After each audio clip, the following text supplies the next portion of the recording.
years, the government of Ghana earned about $1.7 billion US.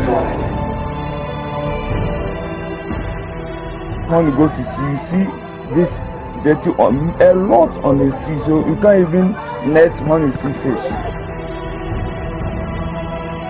What we should have done following the discovery of oil and gas in Ghana in 2007 was to have undertaken capacity audit of our various institutions and agencies in the oil and gas sector.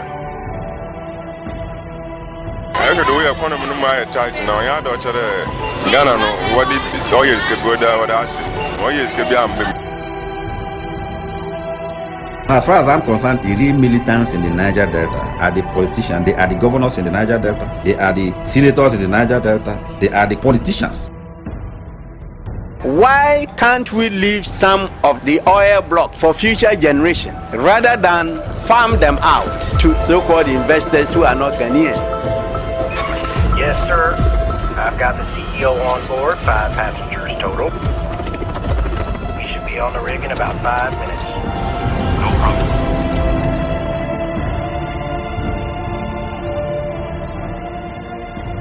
The discovery of oil and gas in commercial quantities in July 2007 was thought by the ordinary and the elite as a panacea to our economic downturns. Nearly 4 years into it, I revisit the days of the find, the expectations of the people, the promises of a better tomorrow, the zeal at the time against oil cares.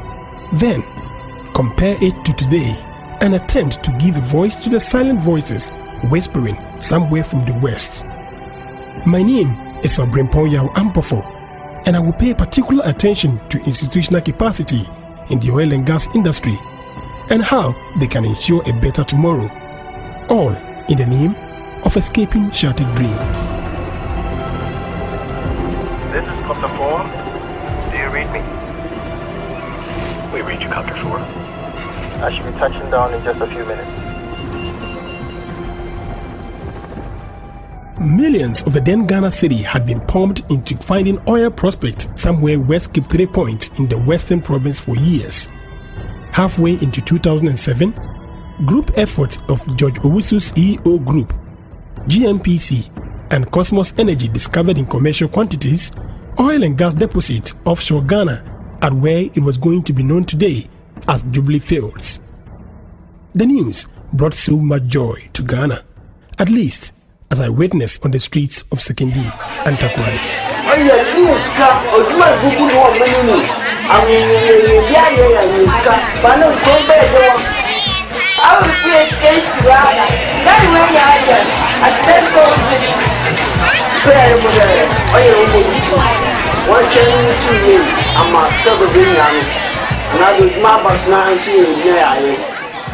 Expectations grew stronger when ahead of the general elections in 2008, Nana Akufo-Addo, who was contesting on the ticket of the New Patriotic Party, expressed certainties of better years ahead with the oil find.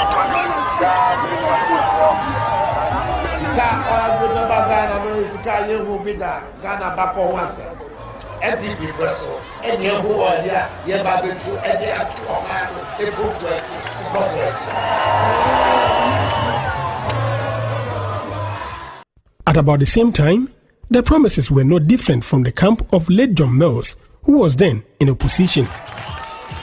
This country has a lot of resources, but the NPP government has not used those resources for the people of this country. We will use the resources so that you'll be able to do whatever you want, and indeed you can live in reasonable comfort. Eventually, late John Mills won the elections and became the substantial president to set the taps flowing for first oil on 15 December 2010.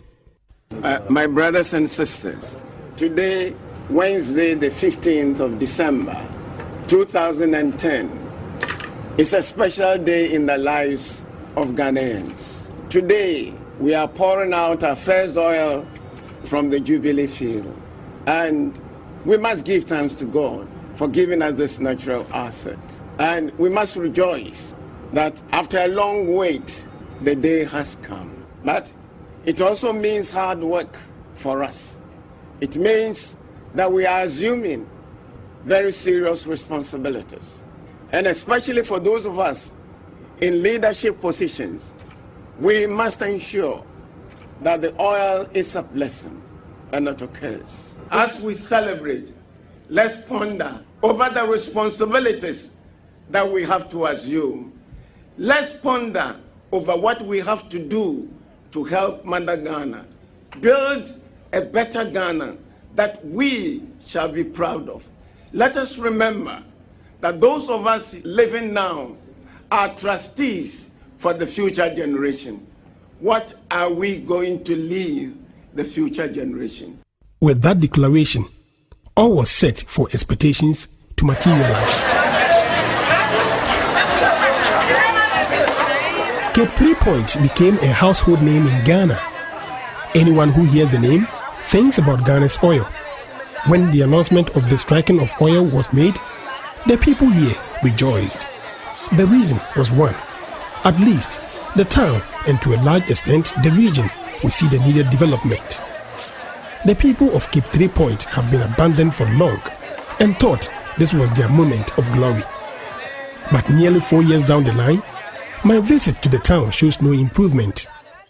Their street is just the same as 7 years ago. There is still no electricity in this town. The water is still a problem they contend with. The dreams of the people have never come to a reality.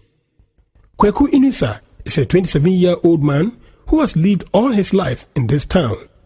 He tells me of a very sad story of life in Cape 3 Points. At the time that we heard that they have found some oil in our community, Cape 3 Points, we all thought that by all means the open more companies so that we can also get some work and do, so that we can better our life. But later we heard it on radio that the oil work will not do in this town, but they will do it at the sea, deep sea, and send it to Europe. So you have seen that they are not doing it here. So right now, if you see as the work that we do it in sea, my brother, our work, first when you go to sea, you get some fish. But right now, because of the dirty, you don't see the reason why this dirty has came into our shore. Because when you go to sea, you see this dirty a lot on the sea, so you can't even net when you see fish. So our work has gone down. So right now we feel things difficult in our community. So we are all suffering. At this time, it was even the help of my parents, because like many other youths who were determined to end up in the oil sector, getting requisite knowledge and skills was a topmost priority. Mbawini Nicholas Avoka is the second born of 12 to his father, now a pensioner, and his 60-year-old mother, a farmer. After his completion of Boko Technical Institute in the Upper West region in 2007, he traveled down to the oil region. But little did he know that his 4-year savings from private teaching could go down the drain in his quest to work in an oil rig back in 2011. I bought form to go to training college. I also went to net for research, and all that I saw at www.sigmabaseoilandgas.com. Then I went through, I did inquiries. I paid 1,005. Then from the 1,005, they asked other monies. Everything is to 3,000 Ghana. Then when I came, we started everything. So when we started the program, things were going on well. Then I decided to ask them, where's the reach that we will go there for the practicals? Then they told me that I shouldn't worry. Look at this number of people, they are all ready to go there. So as I'm asking this, I shouldn't be so too much worried. Then after the 6-month course, then it means that we have complete everything. Then they will hand our certificate to us, and they will send us to the reach. So I knew everything was going on well. Then 2012, we entered for the exams, only to realize that it's the normal MVTI. So we asked them, they said it is related. And we are even first in Ghana, second in Africa. Even the MVTI coordinator of Western region came to confirm that yes, what the man is saying is true. We went to the office that the results are out, so we want to come for the results. Then this man told us that The resource is out, and some of us, because we have DDP, detention pass, we have to compensate the company with an amount of 1,000 Ghana cedis. Which company? Sigma Base. It's called Sigma Base. You have to compensate them as in what? For giving us the certificates. After everything, what they gave us, they just do something that certificate of participation. That's what they gave us. We did not get the job. We asked every day. We be going to the office, up and down. There's nothing there. In fact, some of our colleagues use their houses to claim money for them to come. Some use their cocoa farm. Even some sold their taxis and other things. Yes, because of the oil in Ghana we discovered in Ghana. I was talking about the negative impact of the oil find in the district as far as land is concerned. While acknowledging the importance of having oil-related companies trickling into his district, the district chief executive for the Hunter West district, Joseph Dofiyona, is worried over the scarcity of land for the assembly and government projects, such as a piece for one of the 200 community secondary schools by the government, as well as the division oil is bringing on pre-oil peaceful families. Now land is very expensive, and as I talked to you from our Kunam Kante to Takrade, all the land along the road is acquired.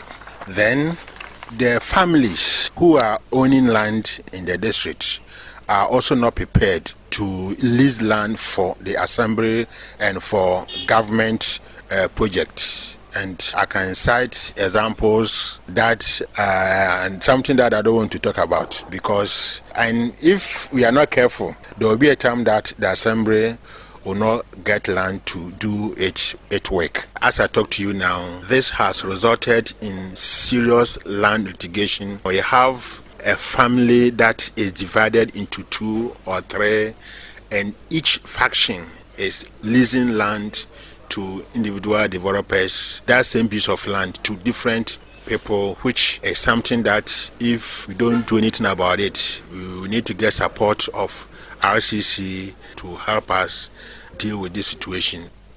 Crude oil production from Jubilee Field is expected to also produce some large quantities of gas for industrial and domestic use. The Elembele district became a suitable site for gas processing plant. As part of requirement for this project, large acres of land had to be acquired. But over 2 years, farmers, landowners, and traditional authorities are aggrieved of how the Ghana National Gas Company has treated them. 26-year-old Comfort Duko became a widow when she lost her husband through motor accident 3 years ago. She has since been funding the education of her 4-year-old daughter from sales she makes from selling pineapples from the 5 acres of land her husband left. She tells me Ghana Gas has been unfair to her.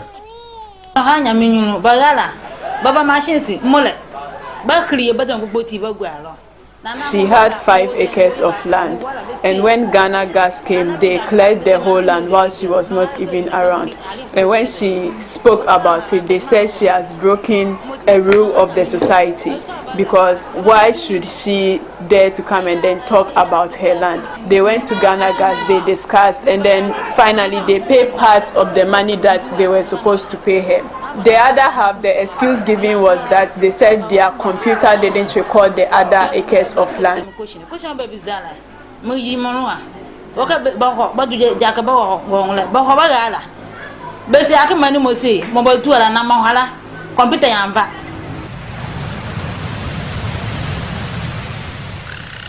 Something hits the back, and that then either could be some of these seismic drills or something, operations, or it could be a person vessel.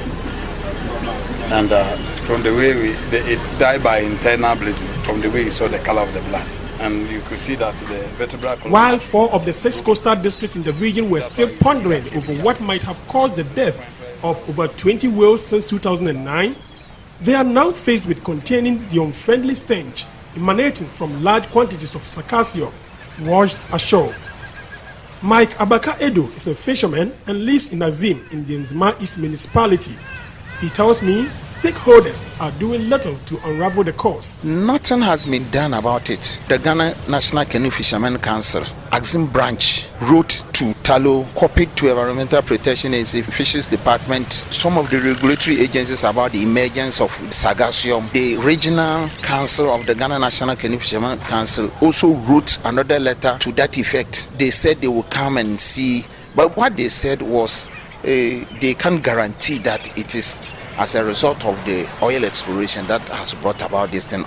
Even two of my children, they normally swim, but when this thing came and deposited, it started rotting.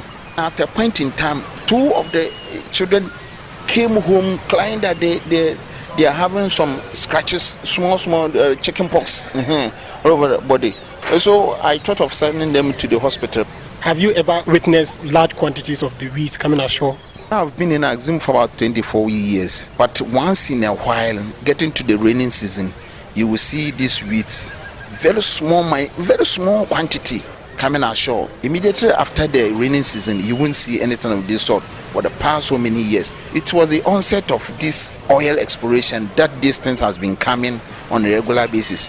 We can't put our hands on our chest and say that it is the oil company, but from the look of things, since 2009, this Sargassum has been coming every year in large quantity. And so, if we calculate our mind and cast our mind back, we can see that it is as a result of the oil exploration that has bring about these things. What is putting grave fear in people is the open declaration of how broke the Public Interest and Accountability Committee, PIAC, is.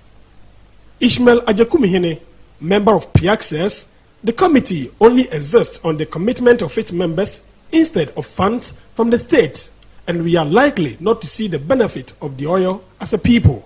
PIAC has been able to survive because of the commitment of its members. At least we received some money from the government last year, and that really helped us, but this year nothing has come through yet.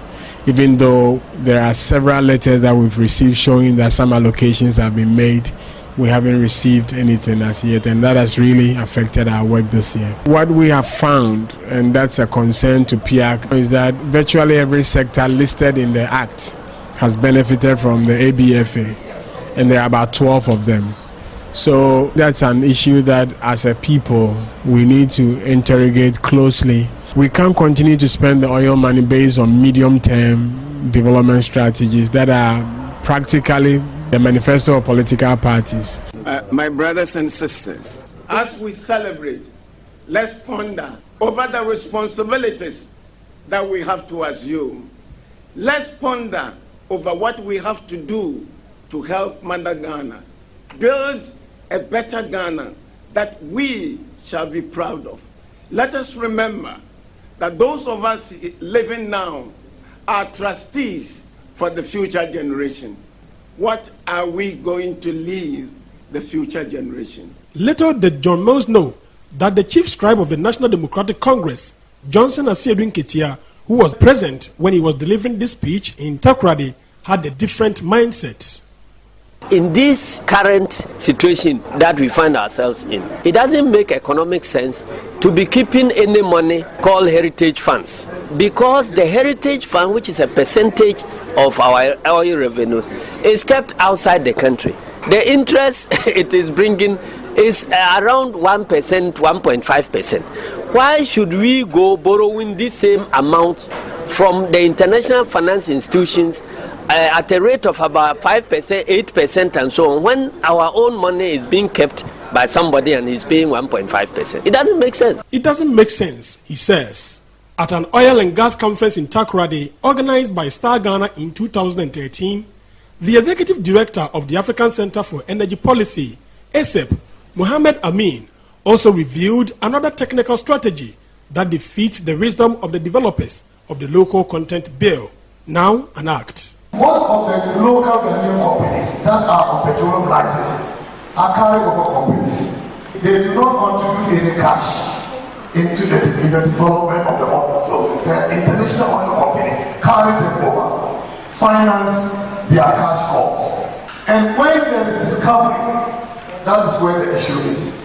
Then they tell them that, oh, the time for you to surrender that shareholding has come. We have to sell your stake. And so they choose their own company for the Ghanaian participant to sell the stake to. And if you do that, it's fronting. And the local content regulations frown on fronting and even makes it punishable by imprisonment. So how the Petroleum Commission will ensure that the people who are participating from Ghana are not carrying over companies? Because that promotes rent-seeking behavior, it promotes corruption. And I am worried about this. Can you imagine that today we do not have any Ghanaian company on the Jubilee field? We don't have. The EO group has been bought by Dalo Oil. Sabre, which was having Ghanaian interests as well, has been bought by Petro South Africa. So why is the local content even in our first, Jubilee production field? So what was their role, the EO group and Sabre? Were they fronting for them? Because they have sold their stakes. If Cosmos had bought EO Group, everybody would have seen it as obvious. But Palo bought it. Sabre was on the Palo, contract. If Palo had bought it, there would be an issue. So Petro SA bought it. And this is the mechanism that oil companies and their local collaborators are doing to rid this country of our God-given resources. With these trends, will it happen that all people in Ghana will someday see the benefit of the oil as anticipated? Are these trends the answers to the promises we heard during the days of the oil find? Are these how we can, as a country, avoid oil cares? Aren't we heading towards shattered dreams? Well, all may not be lost. Dr. Steve Mantiao of Integrated Social Development Center, ISODEC, is of the view that assessing the capacity of key institutions in the oil and gas sector will turn the curse into blessings.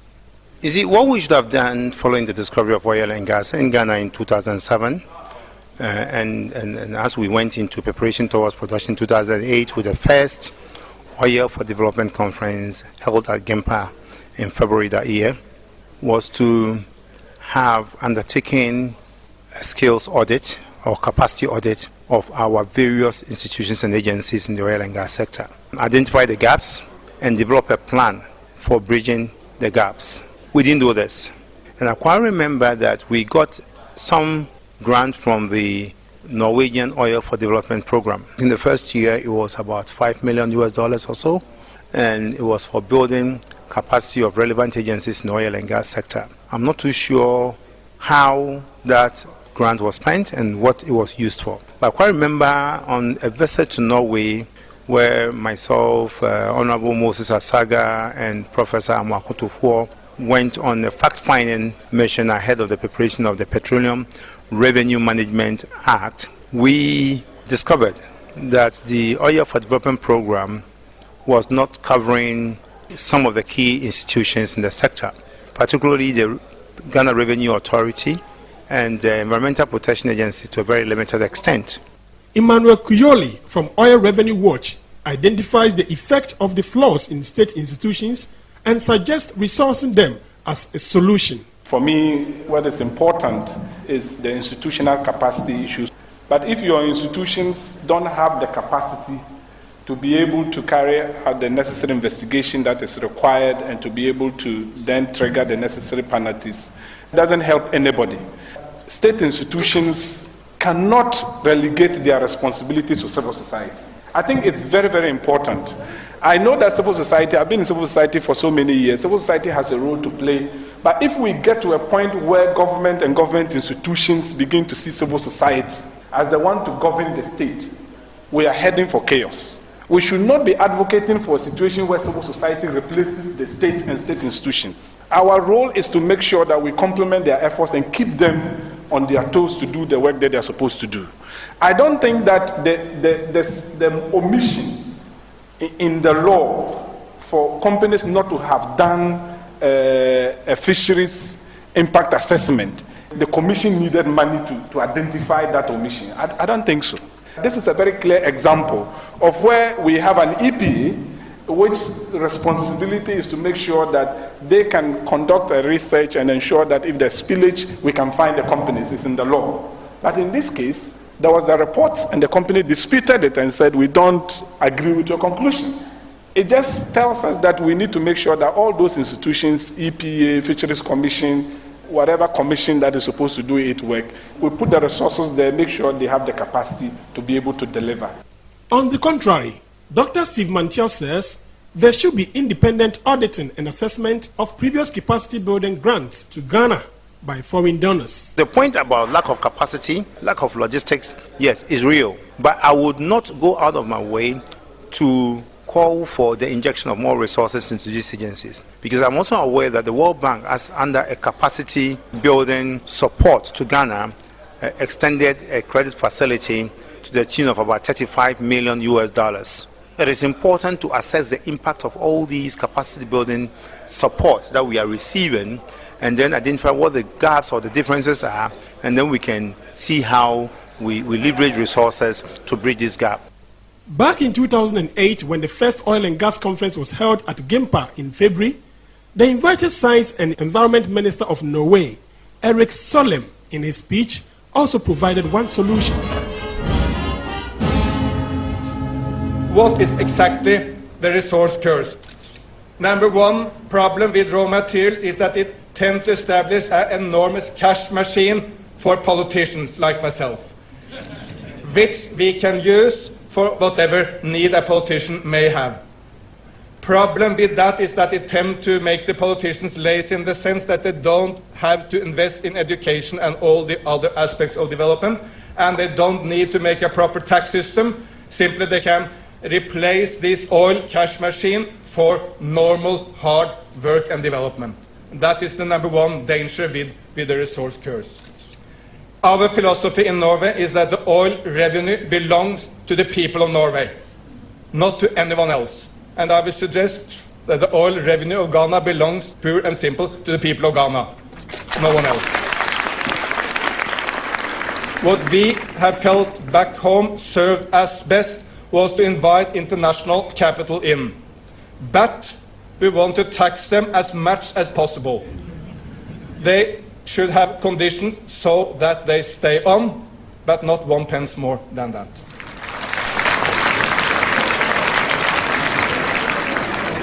Customer Service Representative 5. The banking business, since 2010, when it started trading, have we seen any improvement compared to those days back when we had no oil? I don't think there are.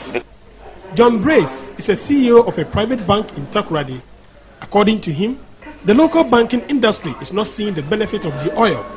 He therefore proposes the cessation of the Local Content Act shortfalls to escape the Niger Delta situation in Ghana. Because the downstream jobs, the supply of goods and services are all being offloaded to outsiders. I don't think that it's making any impact as far as banking is concerned. I don't think so. In fact, for the local content, what is important is that the Ghana government should take a second look at the curricula of studies in our tertiary institutions. We have oil, we have oil, and so we must have, if we are talking about local content, in other words, if you want employment for your people, they must fit in the workings of the exploration of oil, which requires that we need to take a second look. At least we have a polytechnic here in Tapadi. We have a university in Cape Coast. So let us reorganize our curricula in a way that products of Cape Coast University will have the requisite competencies to fit in there. It is not even asking for local content. We are not saying that whether the guy is qualified or not because it's from Tapadi, take him. Otherwise, local content, employ Tapadi people and so on will not work. Do you think the absence of these things can also lead to the situation that we are hearing from the Niger Delta in Nigeria? Of course. You see, Ghanaians think that this oil belongs to them. Believe it or not, whether you brought all the resources, whatever it is, you are taken from their land. And if they're not seeing anything coming to them to better their lives, the only way they have to do is to try to still do whatever they have to do to get their fair share of the production of oil in their or on their soil. And that could be in the form of so many things. I mean, you learn that people have even going to this society for badge. It's all coming from so with time, if the indigenous are not getting work to do from the oil setup, and they know that the oil is on their land, I'm afraid one fine day they will strike. And it will strike in so many ways, like what's happening in the Niger Delta. Finally, the words of King Bini Pere III, one of the chiefs in the Niger Delta province of Nigeria, seems useful to end our peace. Oil is a means of getting big money, really. But the big money comes to the federal government. Even 1 millionth of it is not plowed back to the territory from where this big money is being made. Our people have seen that what comes out of our land is making some other people to be known as big people and the rest of it.